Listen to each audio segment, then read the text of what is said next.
Hey there, welcome. My name is Stephanie and I'm an alcoholic in recovery. My alcohol abstinence date is March 9th, 2021. And the only reason I've been able to stay off the sauce is because of the program of Alcoholics Anonymous. Now, I am a queer atheist and I was born in the year 1981. So this 90-year-old text is quite dogmatic and quite sexist, but we can get past all that. We will get past all that. So we put aside the word God sometimes in this book and call it good or love because my higher power is good and my higher power is love and it's my channel and I can do whatever I want. Where we left off was We Agnostics, page 54 of the big book of Alcoholics Anonymous. Now, if you need any literature or if you want to speak to someone like me, if you want fellowship, if you want sponsorship, just go ahead and email me at any time. If you've emailed me before and then kind of ghosted me and then you feel bad about emailing me again, don't worry about that. I won't feel any sort of way. I'll actually really love to hear from you because I understand how hard it is to ask for help and just reach out, especially to a stranger. But the stranger or anonymous part of Alcoholics Anonymous is one of the things I love most about it because it's kind of risk-free to talk to someone that you're never really going to meet in person. So if you want to contact me, if you want to talk to someone, I'm here. Think of me as your atheist priest. I'll just listen. Or if you want some feedback about the program, I'm here for that too. So we are going to pick up in the big book of Alcoholics Anonymous, page 54, in the chapter of We Agnostics. Before we do that, I will read the acceptance passage from the big book of Alcoholics Anonymous on page 417. So this is basically, you could call it a prayer, but it's technically just a passage in the book. And I consider it a motto. I consider it a way I live my life because once I center myself around these words, I feel a lot more at peace and a lot more at one with my own autonomy and my own confidence and my own choices. So I'll read it for you here. Acceptance is the answer to all my problems today. When I am disturbed, it is because I find some person, place, thing, or situation, some fact of my life unacceptable to me. And I can find no serenity until I accept that person, place, thing, or situation as being exactly the way it is supposed to be at this moment. Nothing, absolutely nothing happens in this world by mistake. Until I could accept my alcoholism, I could not stay sober. Unless I accept life completely on life's terms, I cannot be happy. I need to concentrate not so much on what needs to be changed in the world as on what needs to be changed in me and my attitudes. Now, when I read that passage, I just removed the word God because it wasn't pertinent. We don't have to get wrapped up in the God. Okay, so I will leave out God and replace it where I deem necessary because I don't want people who have been injured by people who are religious to be turned off to this very good program. This is a program for life. When you're feeling disturbed, you can apply these steps, and I'm here to help you with that. So here on Better Than Drinking, we are working together on my 12th step. Sharing this with you is my 12th step, and we are here to decode this magical program because I do believe it saved my life. This and antidepressants saved my life. Because if I have one more drink of alcohol, I'm good as dead. I cannot control my drink. And alcohol abstinence awareness is now my life's purpose. And thank you for joining me. Let's jump in where we left off. Middle of page 54 in We Agnostics of the big book of Alcoholics Anonymous. Remember to contact me if you need some literature. So after we had read We Agnostics last week, I had a lot of feelings about the part of the chapter that we went over. And what it seemed like this chapter is doing is it seemed like this chapter was written by religious folk who claim to be converted agnostics or religious folk who claim to have witnessed agnostics being converted, because it doesn't sound like a chapter that's written by actual agnostics. So in this chapter, there is subtext that sounds like it's trying to convince you that you will need to believe in a God to make this program work, which is not the case. But if that's what you want to do, go ahead. If you hear me harping on this a lot, it's because I was injured by the word of God. The only men who injured me in my life were mostly religious men. And so anything with God is a turnoff for me. But I don't want the technology of this psychology to be failed on me because I get in the way of my own growth through seeing those words through traumatized eyes. So getting into it. We found too that we had been worshipers. What a state of mental gooseflesh that used to bring on. Had we not variously worshipped people, sentiment, things, money, and ourselves? And then, with a better motive, had we not worshipfully beheld the sunset, the sea, or a flower? Who of us had not loved something or somebody? How much did these feelings, these loves, these worships have to do with pure reason, little or nothing? We saw at last, were not these things the tissue out of which our lives were constructed? Did not these feelings, after all, determine the course of our existence? It was impossible to say we had no capacity for faith or love or worship. In one form or another, we had been living by faith and little else. Imagine life without faith. Were nothing left but pure reason, it wouldn't be life. But we believed in life. Of course we did. I'm going to pause right there because that is so silly. They're taking a whole half of a page to try to convince us that we have to be convinced as agnostics or atheists that we contain faith in our lives. Again, this is a perspective of the Christian mind. Christians believe that atheists and agnostics need to be taught morality, taught how faith works. We don't deny that we fully have faith, beliefs, morals, and spirituality, as many agnostics and atheists do. So again, the 90-year-old text, it screams with its ignorance and age here. I will move on, but I want you to know how I feel about these words. They're very short-sighted and quite slimy feeling. We could not prove life in the sense that you can prove a straight line is the shortest distance between 2 points. Yet there it was.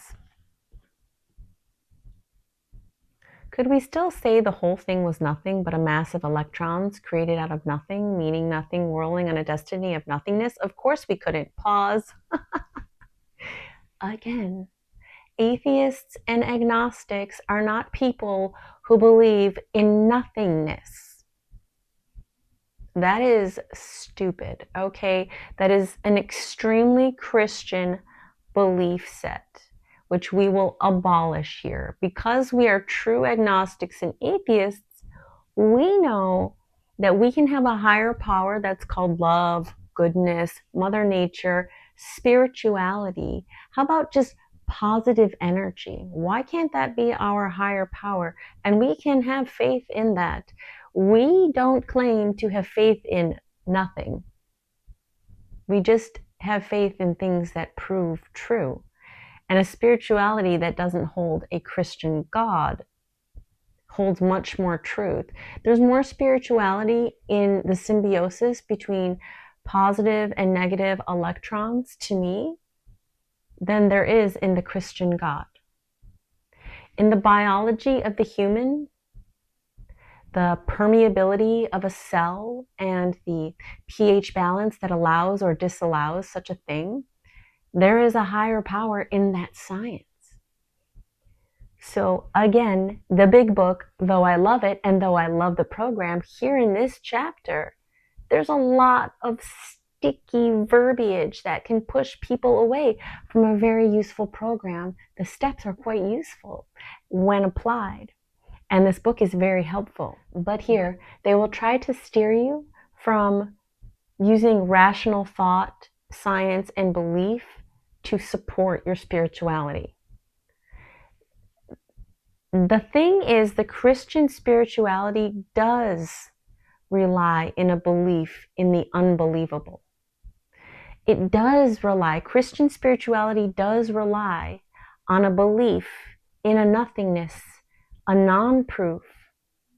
See, a lot of us atheists and agnostics, We have a strong spiritual center, a strong belief. Our higher power is science. Can you believe such a thing? I know it sounds crazy, but the math that adds up every time is a higher power to me. It's an absolute. The biology that I can predict by taking tests and putting certain nutrients in my body and getting a reaction, that is a higher power I believe in. It's a symbiosis, and it comes from love, goodness, wellness, positivity, and growth, progress, benevolence, not malevolence. The Christian God I was taught only practices malevolence. So basically, right as I am trying to explain that us as non-believers do still have spirituality and still do have a higher power, even some of us have the higher power of science, they then come and say on the page here, I will pick up where we left off, the electrons themselves seemed more intelligent than that, at least so the chemist said. Yeah, I'll pause right there. Electrons. I can even find a spirituality, and even they say the electrons even seem more intelligent than that, because nothingness is not what we worship. As atheists and agnostics, we can find the beauty in Mother Nature all around us. Hence, we saw that reason isn't everything, neither is reason, as most of us use it, entirely dependable, though it emanate from our best minds. What about people who proved that man could never fly? Yet we had been seeing other kind of flight, a spiritual liberation from this world, people who rose above their problems. They said God made these things possible, and we only smiled. We had seen spiritual release, but liked to tell ourselves it wasn't true. Actually, we were fooling ourselves, for deep down in every person is the fundamental idea of a higher power. It may be obscured by calamity, by pomp, by worship of other things, but in some form or other it is there. For faith in a power greater than ourselves and miraculous demonstrations of that power in human lives are facts as old as persons themselves. We finally saw that faith in some kind of God was part of our makeup, just as much as the feeling we have for a friend. Sometimes we have to search fearlessly, but higher power was there. Higher power was as much a fact as we were. We found the great reality deep down within us. In the last analysis, it is only there that your higher power may be found. It was so with us. I will pause there. I definitely replaced the word God with higher power many times there, because they're trying to angle you a Christian God here. It is not necessary. And they're even explaining here that some of us have been injured by the pomp of the dogma, but don't let that get in your head. And also, don't let the idea of needing a God, even that word is ugly to a lot of us. So higher power is a safer word. Higher power sometimes is your family, a group of people. Because technically a group of people is more power than one person, correct? Yes. We can get literal here.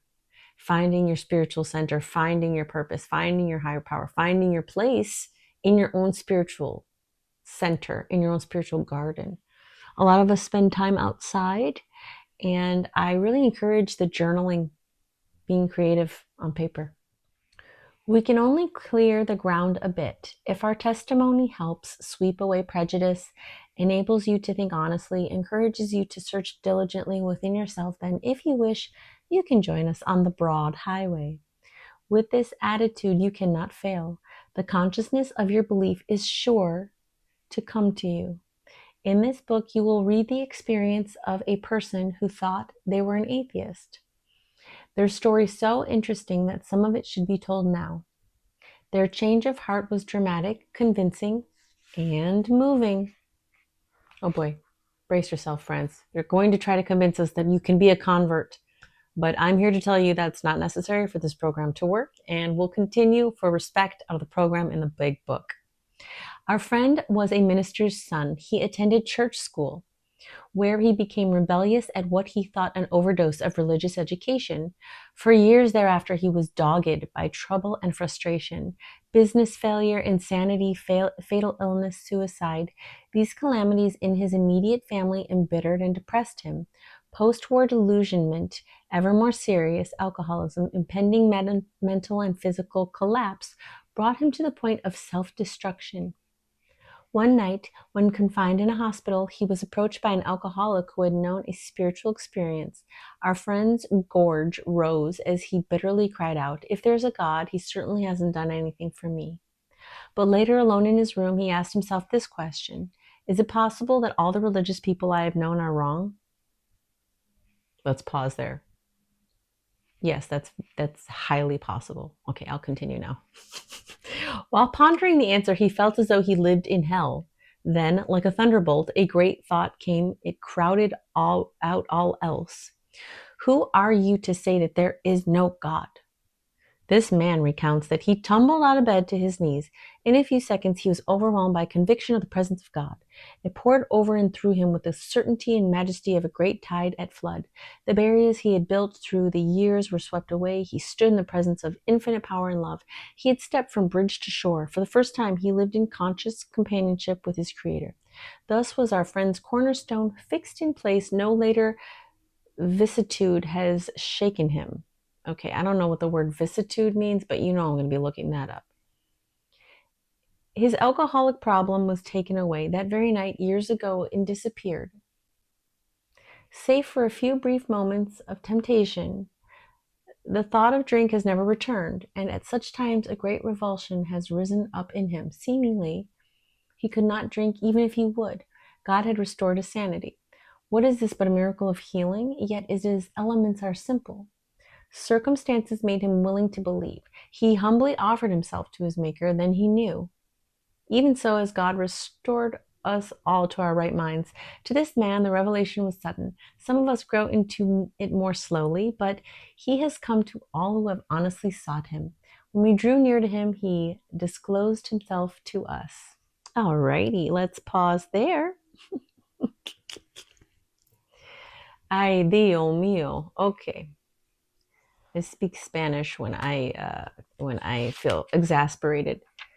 Yeah, it's kind of hilarious that in this chapter, we agnostics, they're just continually trying to convince us that we will become godly people if we do the program. And I'm here to tell you again, you will not have to do that to embrace this program of Alcoholics Anonymous and make it work for you. I have never done that. That's ridiculous to me. Let's actually break down this little passage about the minister's son who found God. Let's break that down for a second in a more realistic manner. Now, I'm not saying that that did not happen to that man, and I'm not saying that he doesn't retell us the story that way. But I would like to remind you that once we do get sober, we start retelling our story like a gajillion times in the program. So I do fear that maybe some people's stories do get a little grandiose over time. Very easy to happen, you know, the same old men telling the same old stories at the same old meetings years after year. I can see how the falling out of bed, the God, the light, and all of it, especially because this young man, it explains, was a minister's son and he grew up in the church, so he had all the visuals already implanted in his mind to then have this story be retold in such a dramatic fashion. But also, it said he attended his church school. He was rebellious. Okay, so he was at the point of self-destruction. He was confined to the hospital. Okay. One night he was confined to a hospital and then he had a spiritual experience. Is it possible that the man was on some narcotics for his pain? Just an idea. I do know that morphine was a huge problem back in the day. And so it's possible this guy just had a spiritual experience and his looked like a godly spiritual experience because he grew up in the church and that was all the rhetoric he held and felt all the time. Now, I'm not saying that didn't happen to them. If it did, that's cool. And if that's what keeps him sober, hell yeah. I'm not going to hate it. I'm not going to yuck his yum, as people say. I get excited about this subject because I care very deeply about my spirituality and how I've come upon it. And it's a journey for sure, but it definitely has nothing to do with the Christian God. And it definitely has nothing to do with converting. And I don't like that this big book is trying to convince us that we have to be into the Christian God to make it work. It's just not true. And I'm repeating that again because it's just not true. And I want my friends who are non-believers of the Christian God to understand that this program can still work for you as it did for me, as it does for me. One time I did have a spiritual experience long time before I stopped drinking. A couple times during the time I was drinking, and then after I stopped again. One of the most spiritual experiences I had, I was at a turning point in my life. I didn't know where I wanted to go with my career. I knew I was relying on alcohol too much. I had not had any negative consequences for my alcohol consumption other than feeling kind of yucky or feeling a little regretful, but there was no huge consequences for my drinking at this point. And I was at crossroads. I knew I didn't feel fulfilled in my career, but I really couldn't pinpoint that too much. I was not living the life that I wanted. And I had gone on a hike in Hollywood, and it was a particularly beautiful day. And I was probably particularly hormonal because of whatever part of my cycle I was in at that time. And then I was, of course, hungover to some degree because for a very long time I relied on alcohol every single night to get through my life. And so if I'm on a hike, I even might be drinking before then, depending on the part of my drinking career. But I was on this hike and I got up in the Hollywood Hills or in the Runyon Canyon area, and I got to see all of Hollywood beneath me. It was such a gorgeous view. The light was so perfect and everything was just so right and wrong at the same time. But because my perspective had literally changed so quickly with my hike, it's quite a quick hike that you get very above the city of Los Angeles and get to peer down at it from a completely different perspective. Actually, I will try to edit in a photo right here. Editing Steph, try to do that. Of this very hike. Not the very hike that I took with the spiritual experience, but the very view that I had on this one day. And it was a moment that I'll never forget. The clouds were just far in the sky. It was quite stormy, but it wasn't actually raining. It was the clouds over LA, quite intense looking. The wind was blowing, and I thought of my mother on top of that hill. And it was the only time that my mother came to me, my deceased mother, came to me while I was on the top of a hill after a hike. Well, not after, but in the middle of a hike. I still have to go down, right? I usually don't have thoughts of deceased loved ones while I'm on hikes. I'm usually thinking about my shopping list, honestly, or trying not to think about my shopping list. But this day, for some reason, everything just aligned, and I felt the oneness of a higher power. I felt the oneness with my mother, who was once alive, who created me. Her body created me. Her choices created me. And then she died, but I was still here, and my thoughts of her allowed her to still exist. Me is her DNA, still here. I had made really great choices for myself at that point. I had run away from a very abusive boyfriend and saved my own life. Had to move from New York to Los Angeles to get away from this very dangerous, abusive man. I'll say his name. His name is Dr. Louis Corey. You better watch out for him. He's a horrible person. He's a dentist in Detroit, Michigan, and New York City. He's an abusive man. And at the time, just a side note, I was so naive. He was 18 years older than me. I met him when I worked in the strip club. I was so naive. I believed him when he told me that his father was in jail for murder, when he told me that the reason he accidentally murdered his wife was because the wife was going to kill herself, but Louis's dad was trying to get the gun away from her, and it accidentally went off.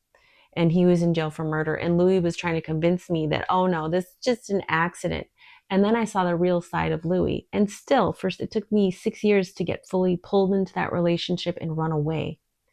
And after I had moved to Los Angeles and saved my own life, didn't have that support system, started relying on alcohol, working in bars. And so I've had spiritual experiences when everything right and wrong came together just in one moment.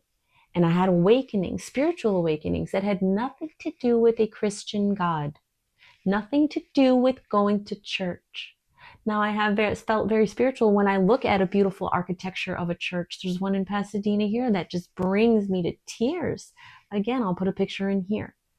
I find spirituality in the architecture here. has nothing to do with the Christian or Catholic or Muslim or all the gods. Even the Buddha, even the Zen, even all of that, it's all dogmatic. How about we just is? We just is, and we is, and life has to be, and goodness is, and let's persist. It's kind of where I am with the higher power. So thank you for listening to my rant on that. Hopefully the audio is still going here. Sorry if this is a jankier video, but I'm getting over something. I can hear the gardeners outside, and I'm trying to record this before my son gets to my house for our weekly drop-off. And with that, we finished chapter 4 of We Agnostics, guys. We got through that chapter. I feel like I almost have to read it over again and sift through it with my brain and eyeballs and heart. But you can see I have a little resentment for that chapter. It's obviously Christians trying to convince we agnostics that we should believe in a Christian God. But let's put that aside. We read the chapter. We move on. We are on page 58 now. Chapter 5, how it works. Now we're getting into the meat and potatoes of the program, the good stuff, the step work. The things that are really going to help work us through the day. Like on any given day, I do a 10th step. We haven't gotten into the 10th step yet with a long form video, but basically it's just me reviewing my day. I look at myself, I say, was I selfish? I write it down. Did I think about me all the time? I write it down. Was there something I could have done better? Should I make an amends of any sort? All right. What do I like about myself? What do I hate about myself? And good night. I do that pretty much every single night, roughly. I have a special notebook about it.